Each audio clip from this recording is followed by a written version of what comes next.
안녕하세요. 정치를 쉽게 풉니다. 정치의 10단. 오늘 민주당은 이동관 방통위원장과 이정섭, 손준성 검사 탄핵안을 발의하고 노란봉투법, 방송 3법 등을 통과시키면서 검찰 정권의 방송장악에 반격했습니다. 이 반격 과정에서 양당 간의 수싸움이 이뤄졌는데 그 부분을 먼저 짚고 주호영의 피바다 예고편으로 가보겠습니다. 자, 민주당은 이동관과 검사 2명에 대한 탄핵안을 당론으로 발의하고 국회에 보고했습니다. 국회 보고가 이뤄지면 24시간 후부터 72시간 내에 본회의에 표결이 가능합니다. 그런데 이걸 국힘당에서 노란봉투법과 방송 3법의 필리버스터를 포기하면서 민주당의 탄핵안 표결을 막았던 겁니다. 그러니까 민주당의 탄핵안 표결은 당장 할 수 있는 게 아니라 24시간 동안 묵혔다가 해야 하는데 국힘당이 필리버스터를 하는 동안 시간은 가고 본회의는 계속 열려있게 되고 내일 오후가 되면 탄핵안 표결이 가능한 시간이 오게 되는 겁니다. 쉽게 말해 국힘의 필리버스터가 민주당의 탄핵안 표결을 도와주는 꼴이 되는 거죠. 그래서 국힘당은 자신의 필리버스터를 포기하면서 본회의를 닫아버리고 민주당 탄핵안 내일 표결을 무산시켜버렸던 겁니다. 이런 가운데 언론에서는 마치 국힘당이 수싸움에서 민주당을 이긴 것처럼 말하고 있는데 그건 아니죠. 지금 경향신문조차도 국힘의 전략에 민주당이 말려 들어갔다는 식의 기사를 내고 있습니다. 한심한 분석입니다. 국힘당이 필리버스터를 포기하면서 그만큼 윤석열의 부담감은 배가 된 겁니다. 애초에 국힘당은 이 노란봉투법과 방송 3법에 대한 필리버스터를 통해서 총선 국면에서 이 법안들이 통과되면 안 되는 이유와 민주당의 독주를 막아주십시오. 총선에서 민주당을 심판해주세요. 윤석열의 거부권은 너무나 당연한 겁니다. 라는 것을 외치면서 언론과 함께 여론전을 펼칠 생각이었습니다. 그러면 거부권을 행사하게 될 윤석열의 부담감은 확 줄어듭니다. 그런데 그런 무대를 국힘당이 포기한 겁니다. 그걸 포기했기 때문에 국힘당은 밖에서 비를 맞으면서 국회 계단에서 초라하게 민주당 규탄 대회를 저렇게 열었던 겁니다. 그리고 윤석열은 이전과 같았으면 눈도 안 감고 거부권을 행사했을 텐데 지금은 아니지 않습니까? 총선을 바로 코앞에 두고 지금은 확 달라진 윤석열이 컨셉 아닙니까? 그래서 거부권 행사를 하긴 할 것 같은데 앞장서서 바람 잡는 사람들이 없어지는 바람에 그 거부권에 대한 역풍이 걱정됩니다. 자, 이 부분을 민주당에서는 공식적으로 이렇게 표현했습니다. 오늘 실질적으로 국힘이 4개 법안에 대한 반대 토론을 하지 않았기 때문에 윤석열 대통령도 이 법을 거부할 명분이 사라졌다. 그렇다면 민주당이 이 수싸움에서 이긴 것인가?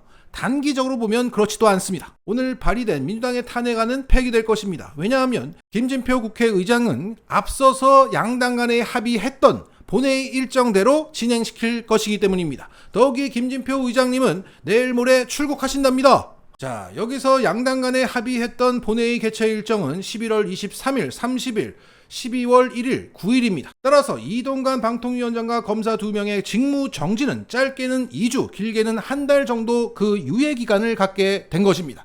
그간 얼마나 사악한 방송 정악과 수사를 추가로 할지 모르는 상황이죠. 여기에 이원석 검찰총장까지 튀어나와서 보복 탄핵을 멈춰라, 나를 차라리 탄핵해라 라고 격앙된 반응을 냈습니다. 이것은 보다 적나라하게 검찰이 보복하겠다는 의미로 읽어야 합니다. 다시 말해 민주당은 탄핵을 한 칼에 내려치기 위해서 하루 전에 탄핵안을 발의했다면 오늘 본회의에 올렸고 표결이 가능했고 그랬다면 지금처럼 언론으로부터 말렸다 이런 소리 안 듣고 그들의 반발도 적었을 겁니다. 하지만 민주당 입장에서는 탄핵안 소추도 중요했지만 동시에 추진되었던 노란봉투법과 방송 3법의 통과도 중요했습니다. 결과론이지만 탄핵안에만 치중했다면 이 법안들은 통과되지 못하고 지연됐을 겁니다. 이 법안들은 매우 의미가 깊습니다. 그 의미를 우원식 의원이 잘 말해주고 있죠.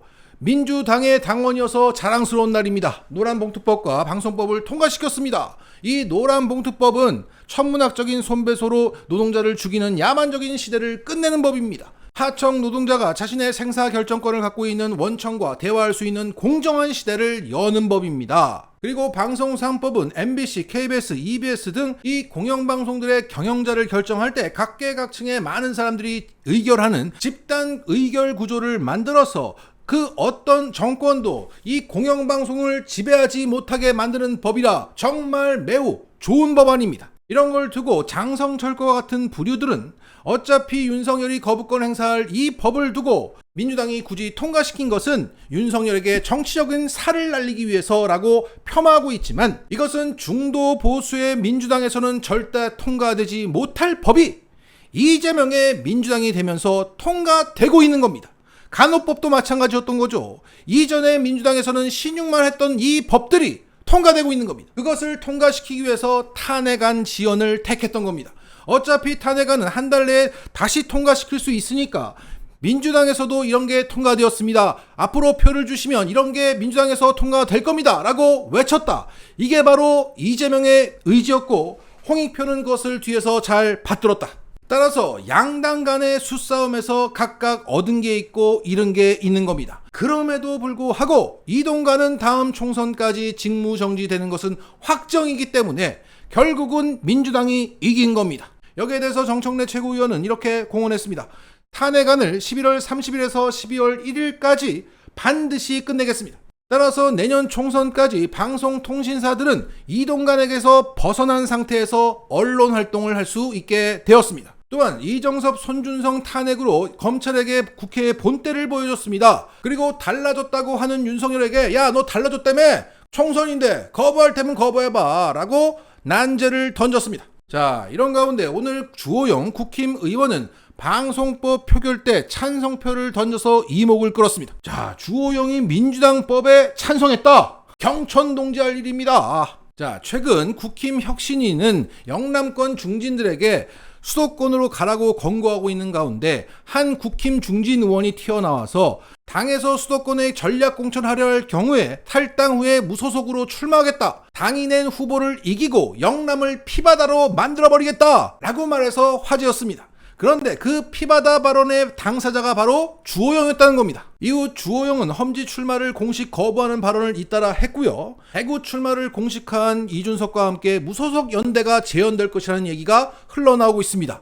여기에 장윤성 기자가 오늘 관련 취재 내용을 방송에서 이렇게 말했습니다. 주호영 의원도 대구 지역 행사에서 분명하게 서울 안 간다고 생방송으로 나왔던데 이런 측면이 있는 것 같아요. 결국은 우리를 다 쫓아내려는 거 아니냐. 상당히 격앙돼 있는 분들도 계시고 영남 무소속 피바다론을 얘기하시는 분들도 계시죠. 국민의힘에 맞서서 무소속 연대 만들어서 출마해버리겠다. 깃발이 주호영 의원으로 보이고 김용판 의원도 불만을 적극적으로 피력하고 있습니다. 거기에다가 내년 총선을 앞두고 최경환 전 부총리, 우병우 전 민정수석, 유영하 변호사 이런 분들도 무소속 연대가 될 수 있어요. 그러면 거기에다가 이준석 대표가 영남신당을 주장하고 있지 않습니까? 그러면 TK에서만 소위 보수 정당이 3파전이에요. 자기들끼리 3파전에다가 민주당까지 가면 그야말로 TK가 새로운 격전지로 부상할 수 있습니다. 결국 TK 피바다 깃발은 주호영이 들고 있다. 그 주호영이가 민주당의 방송법에 찬성표를 던지면서 피바다를 예고하고 포효한 게 아니냐라는 해석입니다. 윤석열하고 또 봉합한다는 이준석보다 이제 주호영의 시간이 온 게 아니냐. 주호영의 피바다 연대 기대가 됩니다. 마치겠습니다.